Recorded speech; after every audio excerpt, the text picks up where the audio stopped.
Good morning to all. आज हम पृथ्वी पर उदग्र फेंके गए पिंड पर कोरलिस बल के प्रभाव को डिस्कस करेंगे।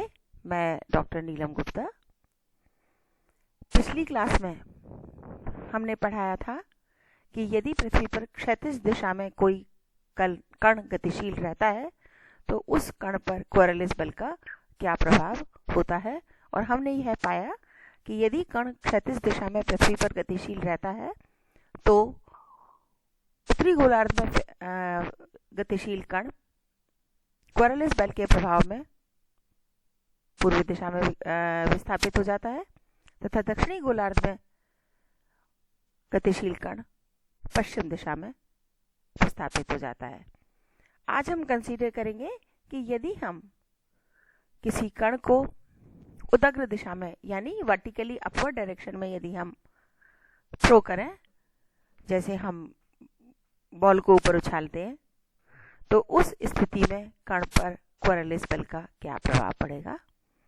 हमने जिस कण की बात करते हैं, मान लो हमने कहा उस कण का द्रव्यमान m है और उसको ऊर्ध्वाधर दिशा वर्टिकल डायरेक्शन अर्थात अलोंग दी z एक्सिस यदि हमने उसको थ्रो किया है, तो हम जानते हैं कि यदि हम t सेकंड के पश्चात उसका वेग निकालना चाहेंगे तो हम न्यूटन की गति के जो 3 समीकरण हैं उन समीकरणों का उपयोग करेंगे और उसी की सहायता से v is equal to u plus a t से हमने यहाँ पर लिखा कि मान लो t समय के पश्चात कण का वेग v डैश है।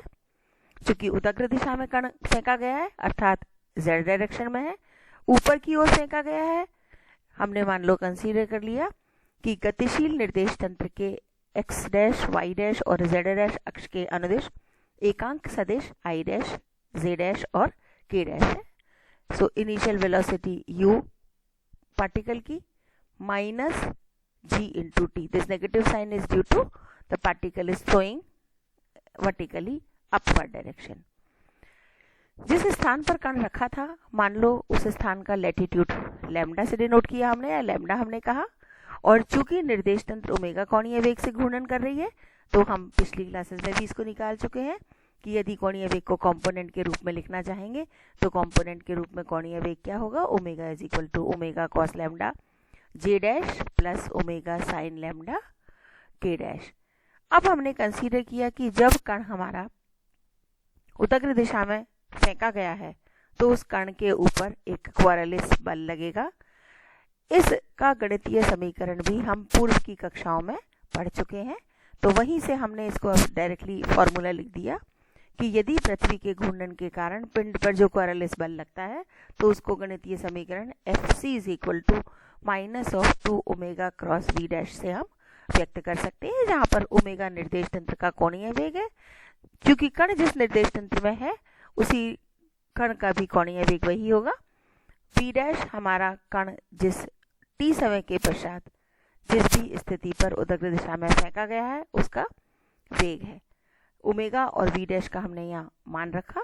सो i dash z dash k dash, i dash component is 0 omega के केस में, there is no component along the x axis, x dash axis, y component is omega cos lambda और z component है omega sin lambda. Similarly, there is no component along the x dash axis or y dash axis when we throw the particle vertically upward direction. So we have only the coefficient of z dash axis, that is equal to u minus gt. So by substituting all these values in this matrix form, this Fc is equal to minus of I dash 2m u minus gt omega cos lambda, and this is only coefficient of this I dash। अर्थात यदि हम समीकरण 3 को देखें तो हमें समीकरण 3 क्या व्यक्त करता है कि उत्तरी गोलार्ध में जब किसी कण को ऊर्ध्वाधर दिशा में फेंका जाता है या उदग्र फेंका जाता है तो पिंड पर जो कोरलिस बल लगता है वह पश्चिम दिशा की ओर लगेगा। This negative sign is indicating that the force is acting on the particle along the x dash direction, because positive x dash axis direction is taken as east direction. So because of this negative sign हम यहाँ आसानी से इस चीज को समझ सकते हैं कि उत्तरी गोलार्ध में उदग्र फेंके गए कण पर कोरलिस बल पश्चिम की दिशा की ओर लगेगा, अर्थात कण का विस्थापन पश्चिम की ओर होता है। अब हमने कंसीडर किया न्यूटन के द्वितीय नियम के अनुसार, क्योंकि हम जानते हैं बल जो है न्यूटन के द्वितीय नियम अनुसार हम क्या लिख सकते हैं, it is the rate of change of momentum. So as the force acting on the particle or Coriolis force acting on the particle is only along the x dash axis, so the force component or acceleration component should also be exist only along the x dash axis. तो हमने इसलिए fc को लिखा m into d2 x dash upon dt square. This is equal to minus 2m omega u minus gt cos lambda. m से m दोनों तरफ से हमने कैंसिल आउट कर दिया और d2x upon dt square is equal to minus 2 omega g. I am taking common, so this is equal to 2 omega g cos lambda u upon g minus t. Now this equation 4 is integrating with respect to t. So the left hand side will be comes out as dx dash upon dt is equal to minus 2 omega g cos lambda u upon gt minus t square upon c plus constant of integration. The value of this constant of integration can be evaluated by the primary or initial positions. At time t is equal to 0, जब कण को हमने उदग्र दिशा में फेंका था तब कण का जो प्रारंभिक वेग था वो सिर्फ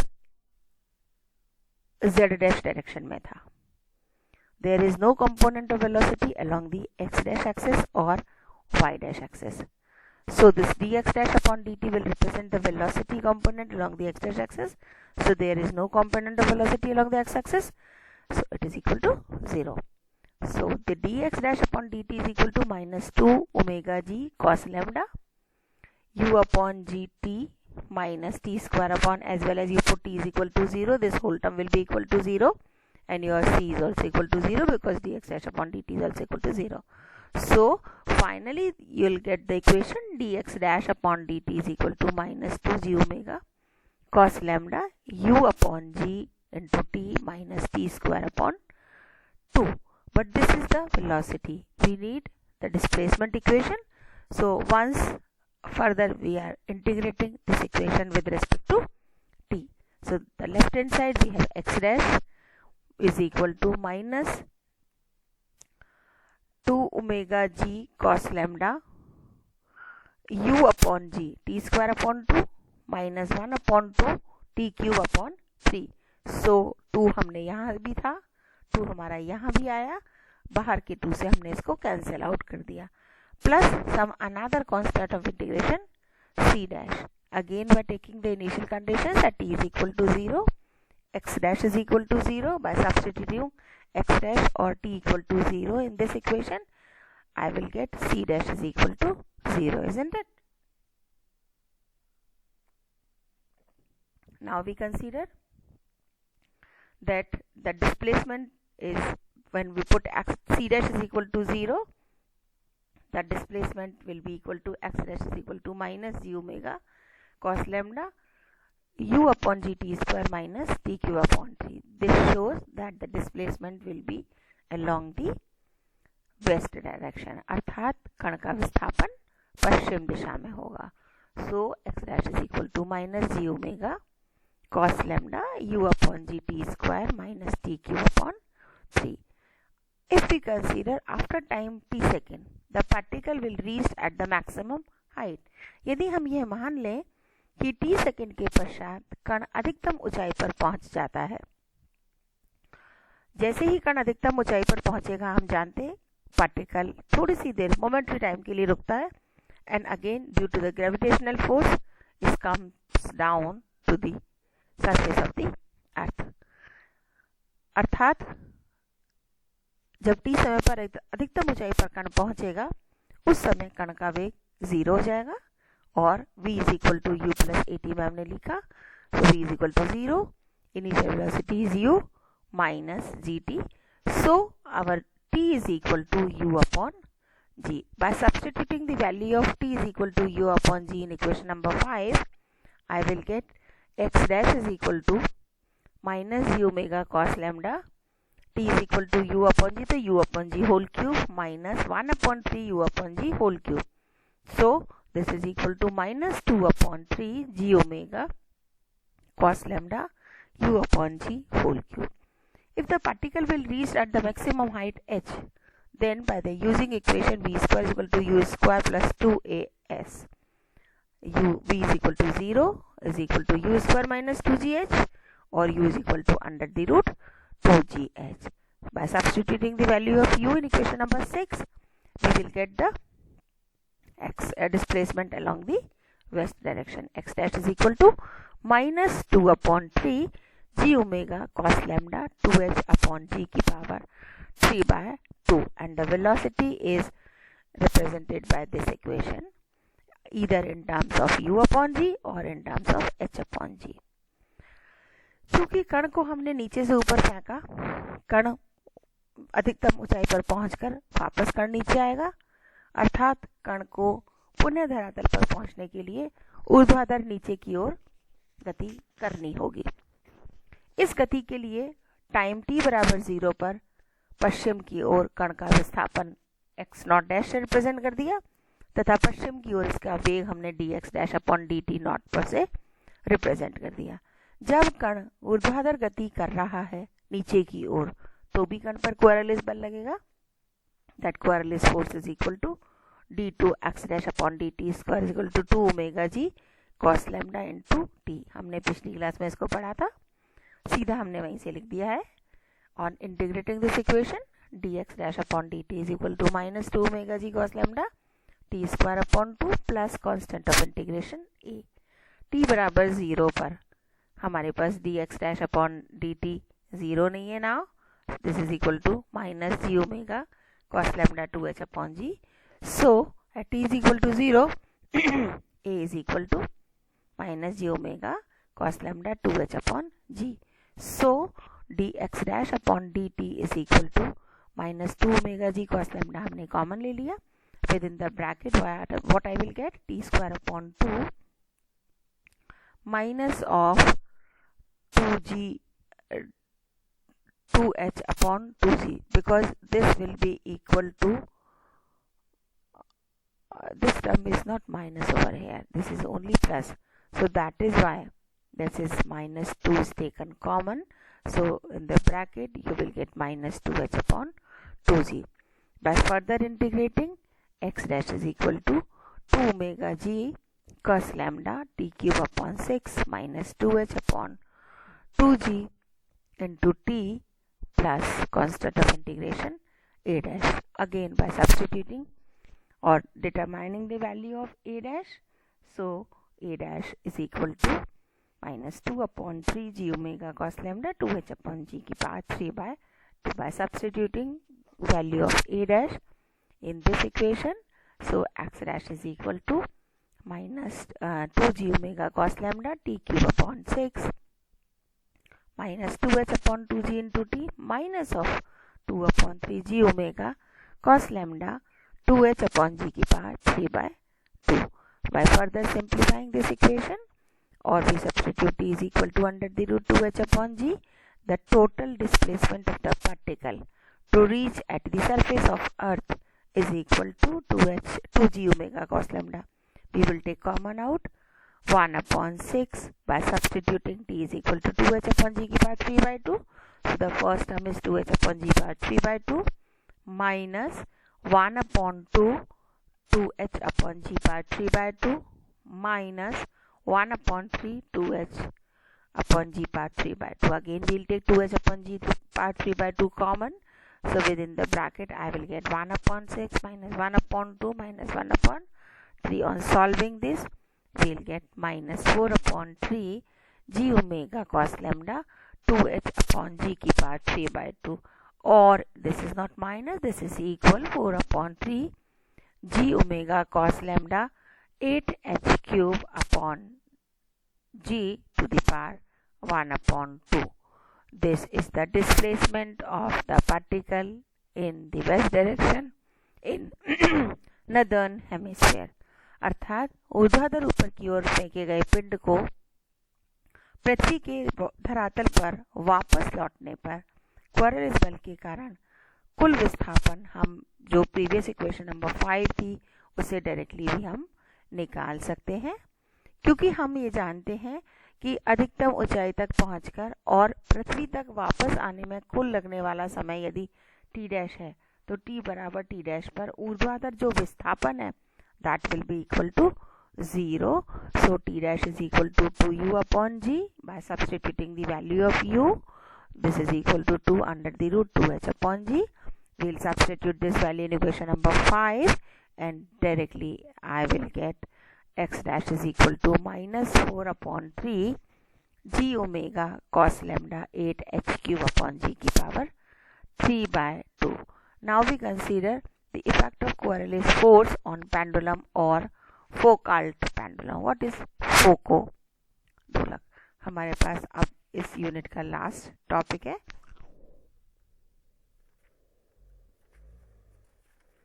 फोको लोलक क्या होता है? फोको का जो दोलक है वह एक इस प्रकार की युक्ति है जिसकी सहायता से हम यह सिद्ध कर सकते हैं कि पृथ्वी अपनी अक्ष पर पश्चिम से पूर्व की दिशा में एक चक्कर 24 घंटे में पूर्ण करती है। बेसिकली यह एक सिंपल हार्मोनिक ऑसिलेटर है, एक सरल लोलक है।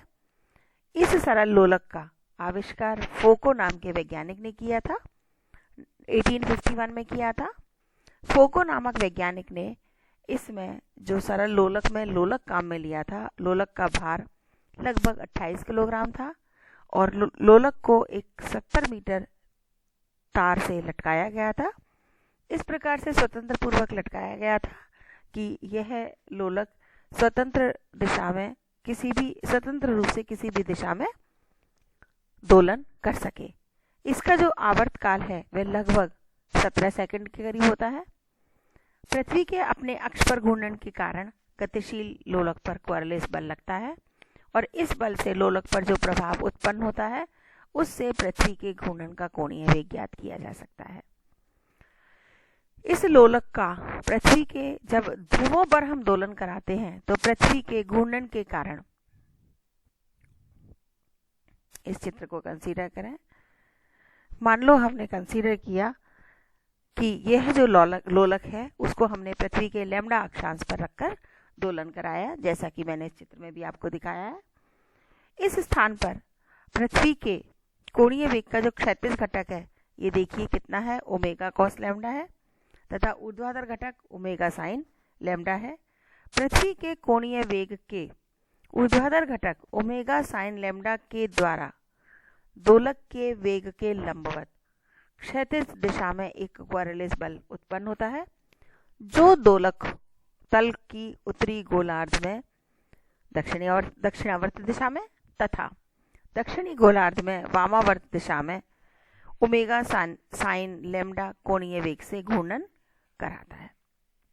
पृथ्वी के कोणीय वेग के क्षैतिज घटक ओमेगा कॉस लैम्डा द्वारा दोलक का जो क्वारलिस बल के कारण दोलन तल पर अगर हम देखें तो कोई प्रभाव नहीं पड़ता है। इस स्थिति में यदि हम लोलक के तल से घूर्णन का आवर्तकाल निकालें तो t is equal to 2 pi upon omega जो हमारा होता है, अब ओमेगा की जगह यहाँ क्या आ जाएगा, ओमेगा साइन लैम्डा। लेकिन पृथ्वी के लिए t कितना है, t is equal to 2 pi upon omega, 24 hours है। तो फोको दोलक का यदि हम लैम्डा अक्षांश पर आवर्तकाल निकालें तो आवर्तकाल हमारे पास कितना हो जाएगा, t is equal to 22 pi upon omega sine lambda, और यहाँ हम यदि रखें तो ये हमारे पास वैल्यू आ जाएगी t is equal to 24 upon sine lambda, और this is equal to 2 pi upon t 2 pi sine lambda upon 24 और 15 sine lambda degree per hour. ये लोलक के दोलन तल के घूर्णन की दर आ गई। चूंकि ध्रुवों पर लैम्डा का मान 90 डिग्री होता है इसलिए साइन लैम्डा 1 होगा, दोलन तल के घूर्णन का आवर्तकाल 24 आवर्स होगा। भूमध्य रेखा पर लैम्डा का मान 0 होता है, अतः साइन लैम्डा 0 हो जाएगा, जिससे दोलन तल का जो टाइम पीरियड है वो अनंत हो जाएगा, अर्थात लोलक के दोलन तल का घूर्णन नहीं होता है। तो इस प्रकार से हम अलग अलग स्थितियों में लोलक के तल के घूर्णन का आवर्तकाल निकाल सकते हैं, जिससे हम पृथ्वी के कोणीय वेग को ज्ञात कर सकते हैं। So that's all for today.